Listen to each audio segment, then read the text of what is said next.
សំណួរអីទេចាគាត់បងប្រាប់ថាបង topic ដែលចង់និយាយមួយខ្ញុំរឿងរៀបចំខ្លួនទេខ្ញុំក៏គិតដែរខ្ញុំគិតថាគូបង្ហាញបែបម៉េចចាអញ្ចឹងការរៀបចំខ្លួនប្រហែលជាវាត្រូវការរៀនបងប្រសិនបើយើងអត់ទាន់ចេះក្នុងផ្នែកហ្នឹងវាមានរបៀបរៀនចាហើយរបៀបហ្នឹងខ្ញុំគិតថាទាំងការដែលយើងជ្រើសឲ្យត្រូវរូបរាងយើងហើយនឹងត្រូវពណ៌ត្រូវកលៈទេសៈទៅ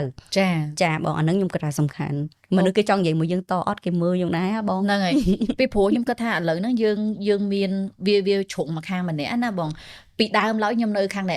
ឆ្វេងច្រឡំពីដើមឡើយខ្ញុំនៅខាងឆ្វេងចុងបំផុតគឺអត់ខាងក្រៅអត់សំខាន់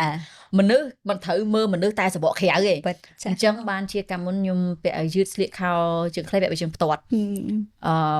ប្តីខ្ញុំនៅអញ្ចឹងដល់រាល់ថ្ងៃបងខ្ញុំឥឡូវរៀងកែខ្លះប្តីខ្ញុំនៅអញ្ចឹងដល់រាល់ថ្ងៃហើយហេតុផលដែលទៅកម្មវិធីធំអត់ដែលឃើញប្តីខ្ញុំមកពីប្តីខ្ញុំអត់ចូលចិត្តខោអាវខុសពីហ្នឹងឯងហើយយើងទៅផ្ទះលោកទូទៅអីវាត្រូវបត់បែនណាតែប្តីខ្ញុំគាត់ខ្ជិលបត់បែនគាត់ខ្ជិលទៅបដ ாய் ទៅលើកលែងណាវាចាំបាច់អញ្ចឹងណាអញ្ចឹងខ្ញុំពីមុននៅចុងខាងហ្នឹងបន្ទាប់មកខ្ញុំកែប្រែខ្លះអញ្ចឹងទៅប្តីបងគិតមើលថានៅមួយចំហៀងហ្នឹងគឺដោយសារតែយើងចង់ឲ្យតម្លៃមនុស្សទៅលើសពីសម្បកក្រៅអញ្ចឹងអាពីរហ្នឹងវាដូចប្រឆាំងគ្នាហ្មងអាមួយដូចយើងលើកទឹកចិត្តគ្នាឲ្យចេះស្លៀកពាក់ស្អាតបាតសមរម្យទៅដើម្បីគេមើលឃើញសម្បកក្រៅរបស់យើងហ្នឹងគេគោរពយើងយើងមិនគោរពយើងប៉ុន្តែមកខាងទៀតគឺអត់ទេកាលណាយើងធ្វើអញ្ចឹងបានន័យថាយើងលើកទឹកចិត្តមនុស្សឲ្យមើលតែសម្បកក្រៅអត់មើលគុណភាពទេហ្នឹងមិនវិញណាបើខ្ញុំយល់ថាអាពីរហ្នឹងវាបំពេញគ្នាបងខ្ញុំគ្រប់ត្របងចាមនុស្សមិនមែនស្អាតតែសម្បកក្រៅយើងនិយាយពាក្យថាមិនមែនមើលតែសម្បកក្រៅទេប៉ុន្តែក៏មិនអាចស្អាតតែសម្បកក្រៅដែរចាមនុស្សពិតប្រាកដខ្ញុំនៅតែឲ្យតម្លៃដូចបងនិយាយចឹង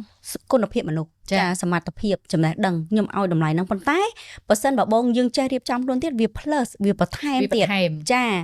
បងមាននឹងវាល្អហើយប៉ុន្តែបើយើងចេះរៀបចំទៅវាល្អណាស់ហ្នឹងណាចានិយាយល្អមែនអញ្ចឹងយើងចង់បានតែល្អណាស់ហ្នឹងហើយបងចាហ្នឹងហើយសំណួរអីទេចាគាត់បងប្រាប់ថាបង topic ដែលចង់និយាយមួយខ្ញុំរឿងរៀបចំខ្លួនទេ